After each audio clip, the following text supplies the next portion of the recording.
Il y a 5 ans, la météorite s'est abattue sur l'archipel de Lavinia, libérant des fragments de pouvoir. Ces fragments avaient été accueillis par tous les peuples comme une réelle bénédiction, parce qu'ils aidaient tous les peuples à avancer dans diverses tâches pour aller plus vite, pour être plus fort, pour être plus rapide.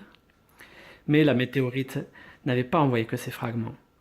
Elle avait également libéré quelque chose d'épouvantable, la créature de légende. Également accompagnée avec la créature de légende, plein de petites créatures tout aussi maléfiques les unes que les autres.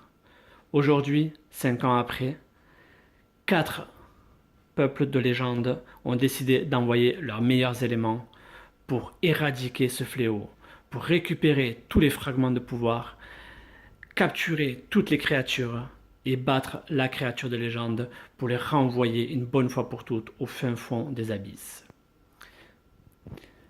Aujourd'hui, je vous présente le combat des héros des îles et des hommes. Des îles et des hommes, c'est un jeu sur une base de dés à face amovible.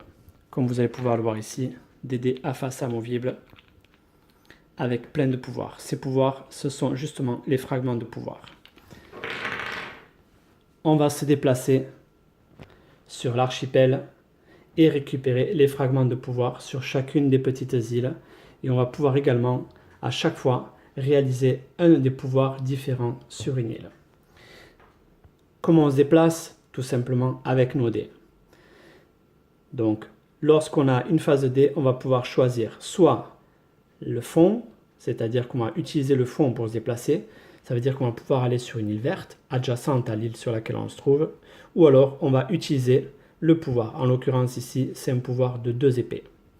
Les 2 épées, ça sert justement à grimper sur la piste de légende.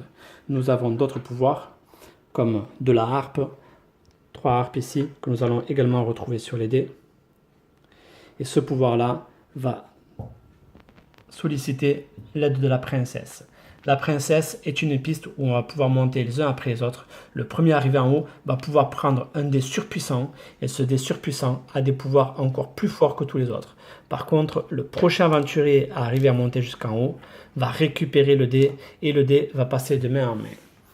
Donc, dans l'archipel de Lavinia, qu'est-ce qui est intéressant de faire? Il faut récupérer des points de victoire en bâtissant nos huttes. Les huttes, on va pouvoir les récupérer grâce à des phases de huttes sur nos dés et avec l'effort de construction du diamant. Le diamant, c'est justement le peuple qui va être satisfait ainsi que la femme du chef, et à ce moment-là, on aura des pouvoirs pour pouvoir construire nos huttes sur les îles. Donc plus on aura de huttes sur les îles, et plus on aura de points de victoire en fin de partie, parce qu'il faut être majoritairement représenté sur les îles de chacune des 4 couleurs. L'exploration des îles, ça se fait pas sans danger, puisque désormais, il y a les richesses et les malédictions qui viennent s'en mêler. Donc à chaque fois qu'on arrivera sur une île, on va devoir lancer 3 dés neutres qui vont constituer les richesses obtenues et qui vont venir ajouter la malédiction à laquelle il faudra ôter justement le pouvoir de l'église qui va nous protéger.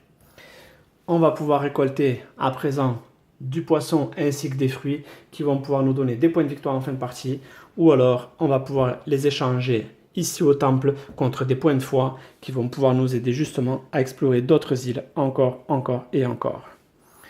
Des îles et des hommes est un jeu pour 2 à 4 joueurs d'une durée environ d'1 heure à 1 h 30, et c'est un jeu d'aventure sur une base de dés à face amovible.